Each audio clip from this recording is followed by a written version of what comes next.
Hey friends, and welcome back to the NeuroSpicy MomPod, the cozy, judgment-free corner of the internet where we normalize the neurodivergent experience one gentle conversation at a time. I am your host, Austen Marie, a late-diagnosed neurodivergent mom, a former teacher, and someone who had to learn about my nervous system the hard way by trying to raise two beautifully neurospicy kids and still heal the parts of myself that never got the support I needed growing up.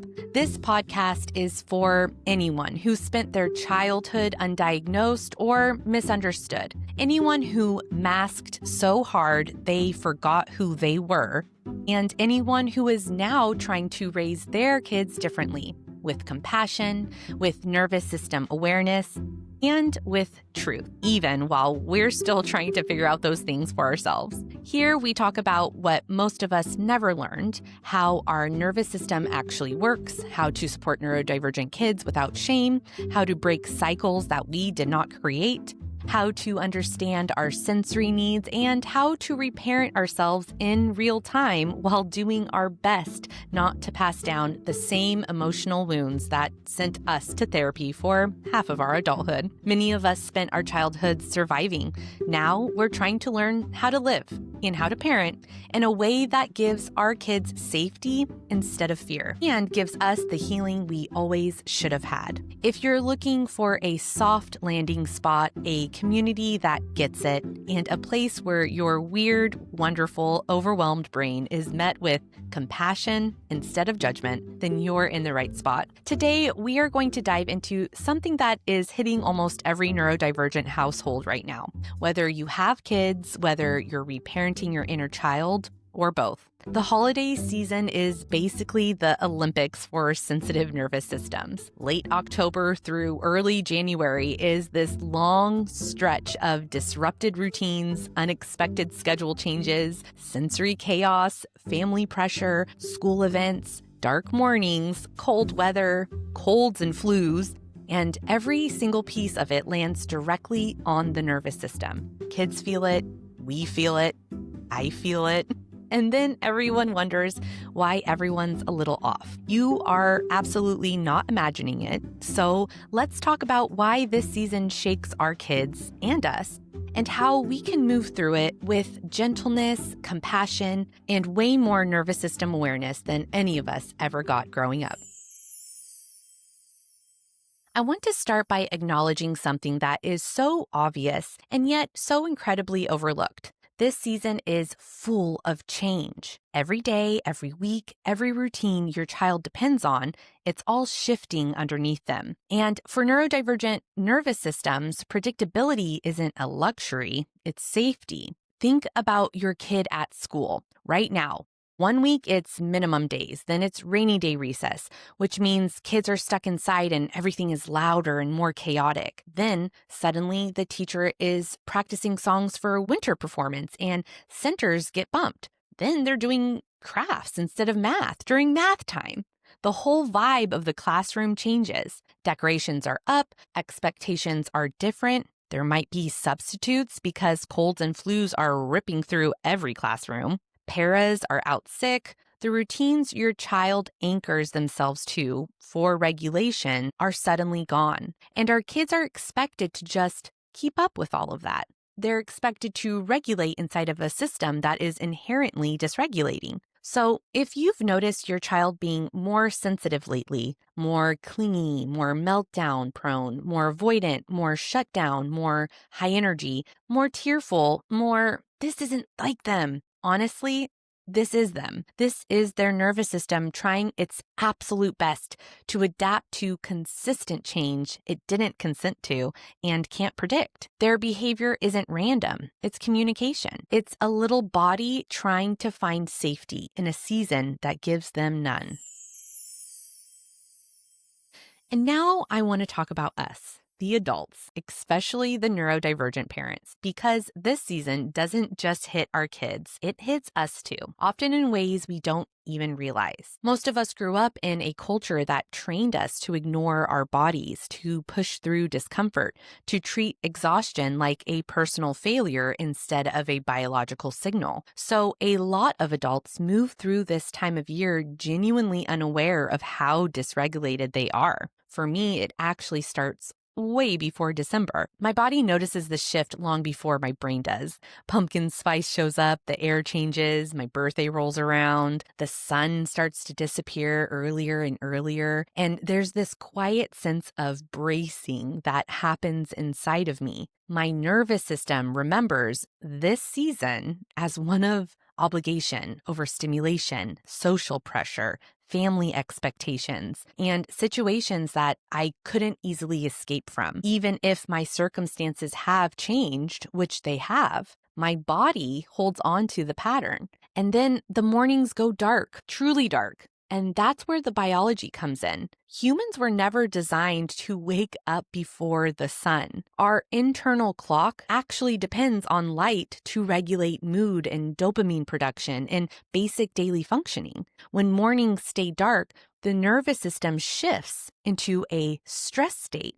And for many of us, it nudges us towards seasonal depression. But because our society does not slow down with the seasons, we are expected to keep the same energy, the same productivity, the same social output in a body that is naturally trying to downshift. And when you layer all of that, the sensory overload, the crowded events, the family dynamics, the financial pressure, the travel, the noise, all the different expectations, it becomes a season where the nervous system is actually working overtime. Most adults don't even recognize this because we've been conditioned our whole lives to ignore the cues. But our kids cannot ignore theirs. They show the dysregulation that we've been trained to hide. And sometimes that reflection is uncomfortable because it mirrors what we're feeling internally. So while your child is melting down or withdrawing or getting extra clingy,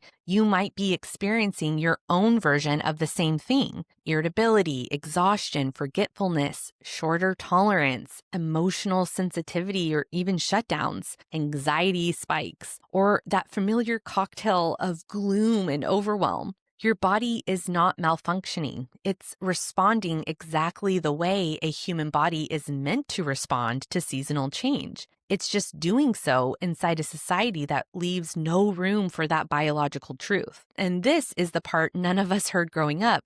There is nothing wrong with you. There is nothing wrong with your kid. There is something deeply wrong with expecting humans to thrive in a season that goes directly against how our nervous systems evolved to function.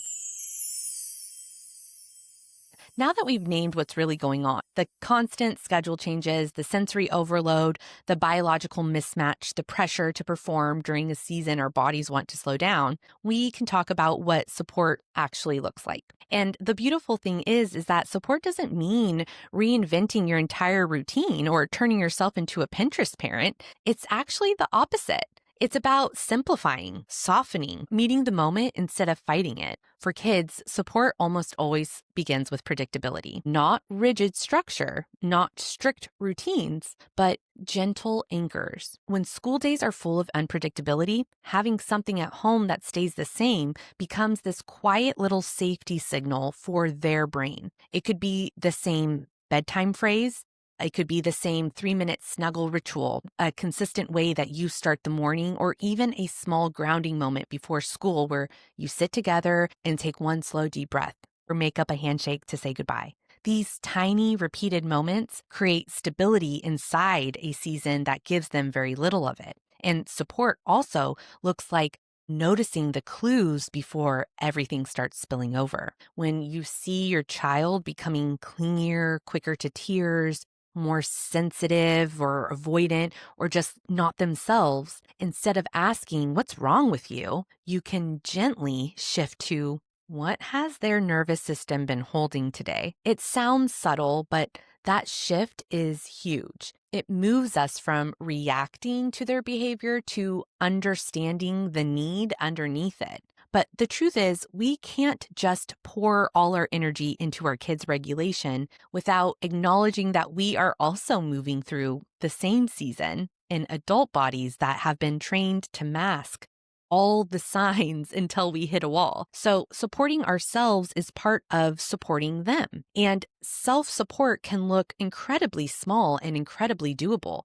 Letting yourself lower expectations, eating something warm, choosing the quieter option, giving yourself permission to skip an event that feels like too much, or even giving your senses a break even just for 2 minutes. It also means recognizing when your bandwidth is low, and instead of pushing harder, honoring that low bandwidth with compassion. Because when we soften towards ourselves, everything else softens. Our patience expands, our presence becomes easier, and our kids feel that shift, and their nervous systems respond to it. Co-regulation doesn't require perfection. It requires honesty and connection. And the real magic happens when we remember that our kids and our inner child are often going through the same thing at the same time. Their overwhelm is not an inconvenience, it's an invitation. It's a reminder of the ways we weren't met, the ways that we push through our own discomfort, and the ways that we learned to suppress our needs. Supporting them gives us a chance to meet ourselves differently too.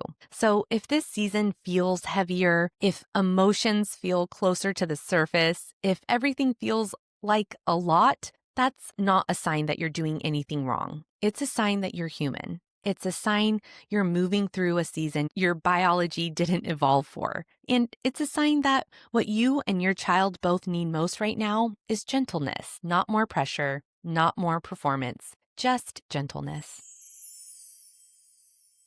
Before we wrap up today, I just want to take a moment to remind you that if this episode resonated with you, if you felt seen, understood, or a little less alone, you're already part of this community. You belong here. This whole podcast exists for people like us, people who grew up without the language for our nervous systems and are now rewriting the story for ourselves and our kids. And if you want to support this work, or if you want more of these conversations in a cozy, off-script, behind-the-scenes way, I would love to invite you to join us on Patreon. That's where I share the video versions of these episodes, little life updates I don't post anywhere else, and our growing message board community of NeuroSpicy parents and people who are healing, learning, and figuring out this together. And just as a reminder, if you subscribe on a desktop, you can avoid the fees that Apple will tack on if you subscribe through your phone. So try to do it through that. You can find the link on the show notes or at patreon.com/the NeuroSpicy MomPod. Now, before we get to our journaling prompt, it's time for one of my favorite parts of the episode, our small business shout out. Today, I'm highlighting a shop that is very close to my heart because it's actually mine. If you want to support this podcast in a way that gets you something adorable, neurospicy, or cozy in return, check out my Etsy store at theneurospicymama.etsy.com.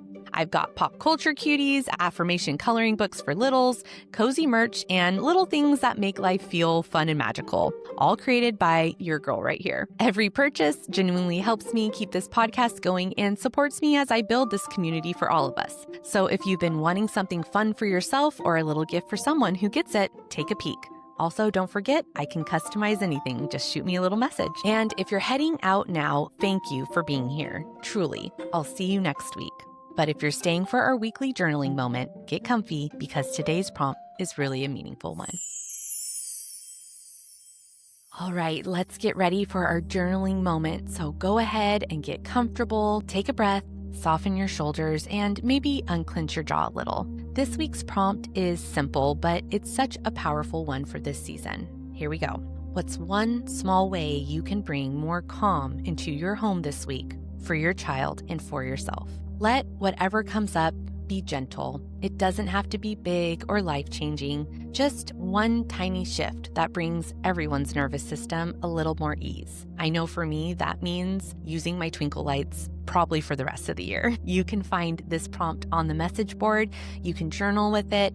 meditate on it, or just hold it in your heart. If you'd like to start a conversation about it, I'll see you in our message boards. I can't wait to hear what you think. Take care of yourselves and your nervous system. See you next week. Ta-ta!